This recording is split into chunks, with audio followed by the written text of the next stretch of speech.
The way some of the media have reacted to Eze's goal for England the other day, you would honestly think that Phil Foden dribbled through the whole Serbia team, rounded the goalkeeper, ran it along the goal line, and then just simply tapped it to Eze for a lovely 1 yard tap in. That is genuinely the way some of the reaction has been via co-commentary, via interviews, via tweets, via the usual rage bait kind of posts that you see on X.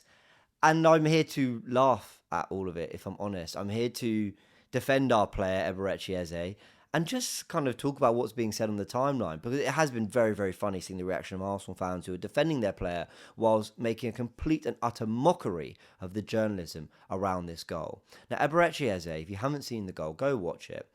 Foden does well. He carries the ball. Fair play. He rolls it maybe 5 yards to Eze, who then puts it in the top corner for England from outside the box with his right foot. It's a lovely curling effort into the top far corner. The XG philosophy gave it an XG value of 0.03. That means there's a 3% chance of you scoring that goal in the context of the game and everything. So, with a 3% chance of scoring, Eze puts to bed the game for England. They win 2-0.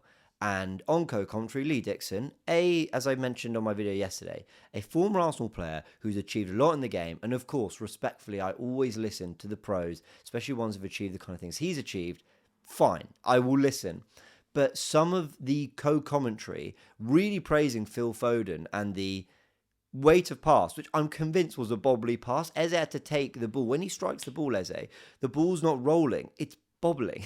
Like, it makes the finish even better. It makes the technique from Eze even better. But some of the commentary around Phil Foden, I think Lee Dixon said it was, he said it may look easy, but it's not.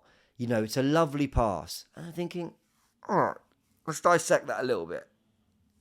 Maybe it's not as easy as it looks. In fact, I probably agree with that. We saw Mikel Merino the other day play it to Saka for the equaliser against Sunderland. And I actually said that I thought Merino slightly overcooked that pass. So I think you can sometimes, bearing down on goal, you're trying to play it to someone to the left or the right. I think you can sometimes get that wrong, overcook, undercook the pass, whatever. Foden gets it right. But even only just right. It's still a slightly bobbly pass. City fans, if you're watching this, you think I'm having a pop at Foden. I'm not. He does well. What I'm having a pop at is the commentary. Because Eze takes it brilliantly. And I don't feel there's enough praise for Eze and the brilliant finish he's just pulled out. A finish that I think he's one of few in the England squad who can pull out that kind of finish, or who does it on as regular a basis as he does. He's gone and put that ball into the top corner, won England the game, but we're talking about Phil Foden. It gets worse, because in the interview after, the ITV interviewer asks Eze, after asking Saka and Eze, I think some other questions, he says, was the key to your goal Phil Foden's pass? I thought, like, are we joking? What are we doing here? What are we doing? Again, Foden does well. Sure. But we're talking like he's prime Mesut Ozil. Like he's got the ball. Or Iniesta. And he sort of spotted a gap in between, 13 Serbia defenders. Yes, I'm being dramatic. And threaded it through the lines for Eze to just, simply glide through and tap it beyond the goalkeeper. Foden's done all the work. Thank you so much. Magical number 10 doing the work there for you. But it's not. It's good from Foden. But it's brilliant from Eze. The key to Eze's goal was Eze's finish. The vision to pull it out quickly. The confidence not to take a touch. The technique to execute it that well immediately. And win the game for England. Sometimes the hardest thing when you're holding on, it's only 1-0, getting late in the game, is just to keep your composure for that second goal and get it done. And Eze did it emphatically. How can we be asking him if the key was the pass from Phil Foden? I just don't get it. That's number 2. And you know what? I've saved the worst till last. So, here we go. Let me find it. It's in my bookmarks. It's the England official account. They tweet 2-0 to the 3 Lions. Phil Foden puts it on a plate. Phil Foden puts it on a plate for Eberechi Eze, who effortlessly guides it into the top corner. All right, granted, you've given him the effortlessly guides it into the top corner. I don't think it was effortless. He makes it look it because he's a brilliant player. But puts it on a plate? Like, really? Like, really? Is that what we're doing here? And, I think that sometimes one of these things, right? the commentary, the interview, the tweet, maybe one of these things happen, the Arsenal world or whoever just kind of goes a bit nuts about it. And rightly so, by the way, rightly so.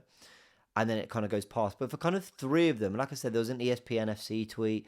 When you kind of see it all, you think, oh my gosh, like, this is so embarrassing. Now, Eze's had a better start to his career at Arsenal than I think most have given him credit for. But, this was kind of a moment where he pulled out a moment of magic where he has been quite criticised. And it's just an opportunity. And I'd have thought the mainstream media or journalists would have recognised it was a moment to praise him and the kind of quality he can produce, rather than talk about, honestly, something I'd expect any Premier League footballer to get right in that moment. Like, especially someone Phil Foden's quality. Now, the Arsenal world have had their fun with it. And this is why I'm doing a news piece on it, because I'm just letting you know about my thoughts on it, but also what the reaction's been. Like I said, journalists, big-time journalists have come out and talked about this, big accounts. But Arsenal fans are having their fun. I think I saw Tim Stillman share the Declan Rice free kick against Real Madrid and said the referee put it on a plate for him. There was an Akinfenwa pass to Eze, I think when they were back at Wickham, and Eze basically lifts it in the air and then just volleys it into the top corner. And again, they're saying Akinfenwa's put it on a plate for Eze. They're having a lot of fun. They're saying Zubamendi put it on a plate for Trossard with that goal at Sunderland the other day. So Arsenal fans are doing the right thing. They're mocking it. They're having fun with it, because there's no point getting super angry about it and being abusive. Mock it. Make that journalism look stupid, because it is stupid journalism. Like, it is poor. Like, come on. It's not good enough. It's not what we expect from the mainstream in terms of content. When you see moments of magic like that, when footballers are putting on a show and entertaining us with that kind of quality, that this shouldn't be the fallout and the conversation that's being had. I mean, I had other issues with the interview post-match as well. I remember he mentioned Eze in the competition for spots in the number 10 space. And I'm thinking, he's just scored that goal from the left wing, first and foremost. Like, he can win this place in other areas of the team. Again, to say, well, there's competition for the 10, yeah, we know that. But actually, there's an opportunity there on the left wing. Anthony Gordon's not at his best. Rashford, okay, he's turned it around, but he hasn't had the best last year or two. Those are the interesting questions. Put the mic to Eze and go, Eze, you play in the 10 for Arsenal. You scored a goal here on the left for England. You played on the left a little bit in the left 10 for Palace. You score goals, you get output from that position. Where do you want to be playing for England? That's an interesting question. Not basically begging him to, not begging him, but like sort of encouraging him to praise Phil Foden for a simple pass, and then talking about competition in the 10 when he didn't even play in that position for England. Or not when he scored the goal. So I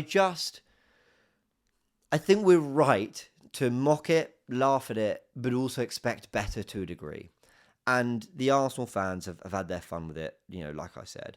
And now I'm just looking at my notes if there's anything else I want to talk about with this. I saw City fans also reacting to it, saying, why are Arsenal fans getting so wound up about it? It's still a good pass from Phil. Yes, it is. This is nothing to do with City or Foden or anything like that. He does.